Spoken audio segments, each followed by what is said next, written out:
नमस्कार, आप देख रहे हैं न्यूज़ 4 नेशन में आपके साथ तबजीत सिंह। कांग्रेस प्रदेश कार्यालय में पीईसी का बैठक बुलाए गए थे, जिसमें तमाम जो पीईसी का जो मेंबर हैं वो मौजूद थे। जो बैठक खत्म हो गई और क्या कुछ फैसले लिए गए हैं, क्या जानकारी दे रहे हैं कांग्रेस के प्रदेश अध्यक्ष अखिलेश प्रसाद सिंह, डॉक्टर शकील अहमद खान और कन्हैया कुमार। पहले सुनिए उनकी बातों को। देखिए, सब सम्मत से बिहार इलेक्शन कमेटी ने यह फैसला लिया है और ये प्रस्ताव पारित किया है सब सम्मत से कि हम लोग आला कमान पर ये अपना फैसला छोड़ते हैं अलायंस का और सीटों का। तो उसमें कोई फिर बात ही नहीं है, एक आदमी का कोई दूसरा मत नहीं था।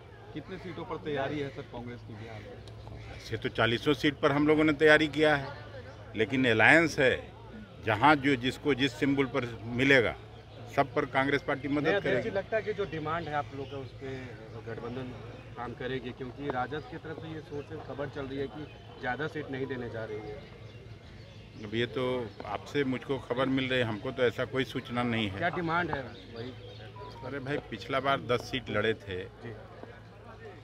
क्योंकि उस समय कई पार्टियां थीं, अब वो गठबंधन से बाहर हो गई हैं। उपेंद्र जी की पार्टी, हम पार्टी, वीआईपी पार्टी, तो उसमें तो एक दो सीट ज़्यादा मिलना चाहिए। बिहार एनडीए ने भी अभी तक हम लोग फ्लेक्सिबल हैं। शुरू से मैं कहते रहा हूँ कि सीटों के बंटवारे पर कांग्रेस पार्टी फ्लेक्सिबल है। महागठबंधन मजबूती से चुनाव लड़े और भारतीय जनता पार्टी पशुपति पारस अगर आते हैं आप लोग के तरफ आते हैं तो सबका स्वागत है। आप लोगों ने कोई सीट चिन्हित भी किया कि इन तमाम तो चिन्हित किया है, आपको बताने के लिए नहीं किया है, हम लोग अलायंस कमेटी में रख देंगे। एनडीए में सीट शेयरिंग को लेकर सब कुछ हुआ है? अरे हमसे कुछ मिलेगा नहीं, लेकिन एनडीए के सभी नेताओं कह रहे हैं कि 40 की 40 सीट जीतेंगे आगे।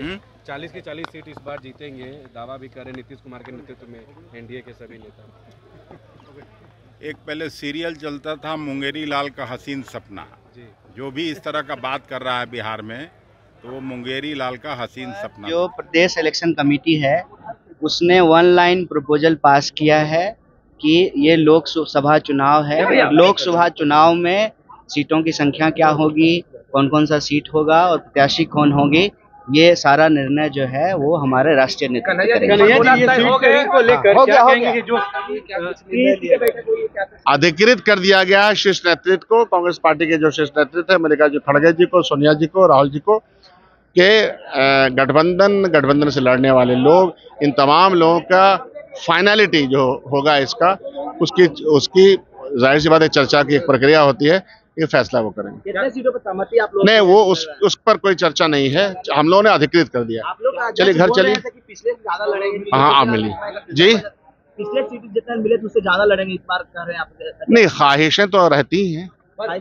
ख्वाहिश की बुनियाद पे कोई आपके साथ उसका जवाब नहीं दे पाएंगे, लेकिन ये चीजें सही दिशा में बढ़ रही हैं। कांग्रेस के नेता निर्णय में सहमत नहीं है, इसलिए अधिकृत कर दिया। नहीं, हमेशा ये प्रक्रिया होती है, कोई पहला दिन नहीं है, तो पहली बार को किस तरह से कहते हुए नजर आ रहे हैं कि अब आला कमान को निर्णय लेने के लिए छोड़ दिया गया है। जिस तरह से जो सीट बंटवारे के जो फॉर्मूला है उसको लेकर साफ तौर पर कहते हुए नजर आ रहे हैं कि आला कमान है जो फैसला लेंगे, लेकिन जिस तरह से जो कांग्रेस के प्रदेश अध्यक्ष है अखिलेश प्रसाद सिंह साफ तौर पर कहते हुए नजर आ रहे हैं कि जो पिछले बार सीट तय हुए थे जिसमें हम लोगों की भागीदारी सिर्फ 9 ही सीटों की रही थी, लेकिन इस बार कुछ ज्यादा का अपेक्षा है, क्योंकि जिस तरह से बात करें कि जो उपेंद्र कुशवाहा है और जीतन राम मांझी हैं और मुकेश सहनी हैं जो अब महागठबंधन के हिस्सा नहीं है, ऐसे में कांग्रेस की ज्यादा सीट होगी। लेकिन साफ तौर पर कहते हुए नजर आ रहे हैं कि जो भी फैसला होगा वो आला कमान का निर्णय होगा।